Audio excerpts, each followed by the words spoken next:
हम पहुंचे हैं पाठ 2 कृष्णा सोक्ति कक्षा 11वीं का जो पाठ 2 है गद्य भाग का। कृष्णा सोक्ति इनका एक संस्मरण है।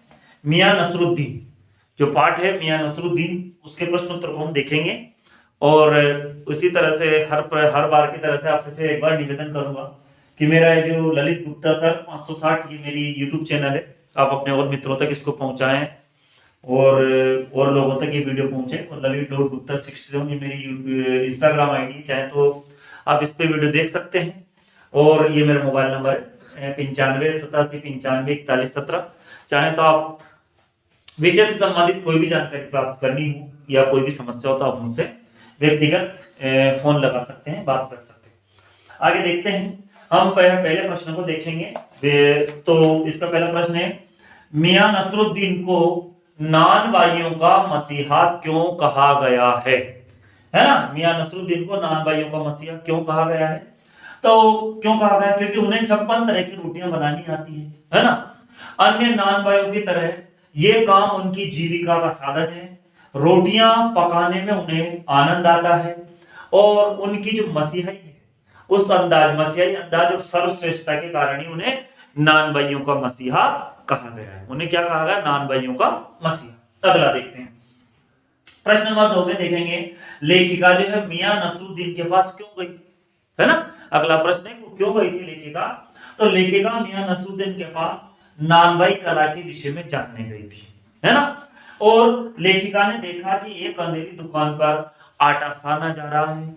उसे देखकर लेखिका जानने की जो उत्सुकता थी उसकी, उसे वो रोक न सकी और वो उसके पास जा पहुंची, है ना। प्रश्न नंबर 3 पे चलेंगे, बादशाह का नाम का जो प्रसंग आया पाठ में, तो बादशाह के नाम का प्रसंग आते ही जो लेखिका है कि बातों में मियां नसरुद्दीन की दिलचस्पी क्यों खत्म हो गई है। मियां नसरुद्दीन की दिलचस्पी लेखिका की बातों में क्यों खत्म हो गई, देखते हैं।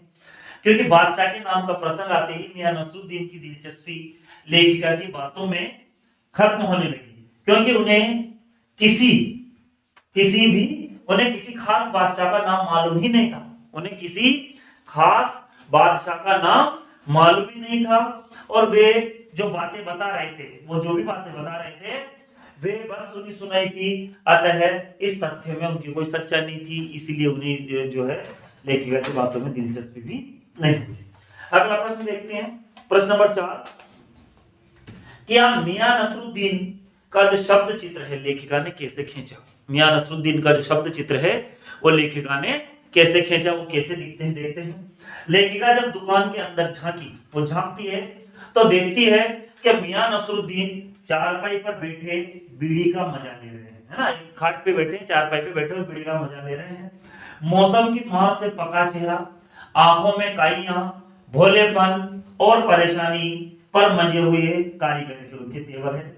इस प्रकार लेखिका ने मियां नसरुद्दीन का शब्द चित्र खींचा। अब हम चलते हैं प्रश्न नंबर 5 की ओर।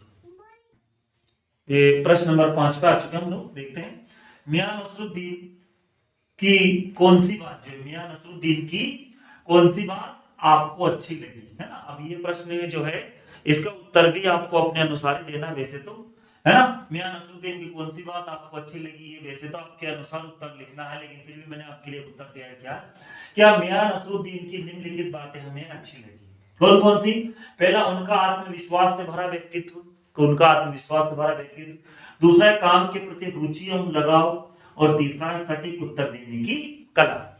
ये इस तरह से हमने पाठ 2 कृष्णा सोक्ति मियां नसरुद्दीन को पूरा किया और हम आगे इसी तरह से आपके सामने वीडियो लाते रहेंगे। आप सभी का बहुत बहुत धन्यवाद।